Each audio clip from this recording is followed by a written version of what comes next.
बिस्मिल्लाहिर्रहमानिर्रहीम। अस्सलाम वालेकुम। मैं हूं अंसर और आप देख रहे हैं मेरा यूट्यूब चैनल अरब जम्मू न्यूज़।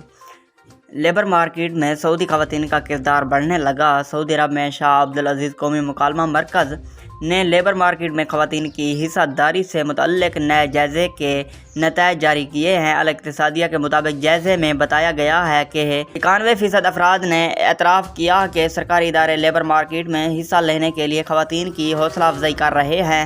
जायज़े के मुताबिक गुज़श्ता 5 बरसों के मुकाबले में सऊदी ख़वातीन की पोजीशन बेहतर हुई है। इस बात का एतराफ़ जायज़े में शामिल 85% ख़वातीन का कहना है कि आने वाले 5 बरसों के दौरान इनकी पोजीशन मज़ीद बेहतर होगी। सऊदी विज़न 2030 में शामिल प्रोग्राम के नताइज इसका पता दे रहे हैं। शाह अब्दुल अजीज़ कौमी मुकालमा के सेक्रेटरी जनरल डॉक्टर अब्दुल्ला अल फुज़ान ने कहा कि मुल्क और कौम की तामीर और तश्कील में ख़वातीन मर्दों के शाना बिशाना हिस्से ले रही हैं। इस हवाले से इनका किरदार भी कलीदी है। उन्होंने कहा कि गुज़श्ता चंद बरसों के दौरान हमारे यहाँ ख़वातीन के मसाइल और मुल्क की तरक्याती अमल में इनकी शिरकत के हवाले से इनकी दिलचस्पी बढ़ी है।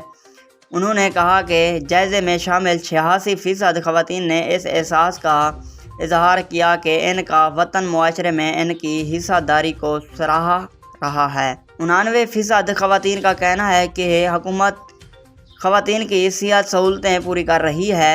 91% का कहना है कि हुकूमत इन्हें तालीमी मौक़ा फराहम कर रही है। 89% का कहना है कि मुनासिब रिहाइश की ज़रूरियात भी हुकूमत पूरी कर रही है। उन्होंने कहा कि शाह अब्दुल अजीज़ कौमी मुकालमा मरकज़ के प्रोग्रामों पर नज़र रखने वाले ये बात नोट करेंगे, हर प्रोग्राम में ख़वातीन की तादाद मर्दों से कम नहीं होती बल्कि इनकी तादाद यकसां रहती है।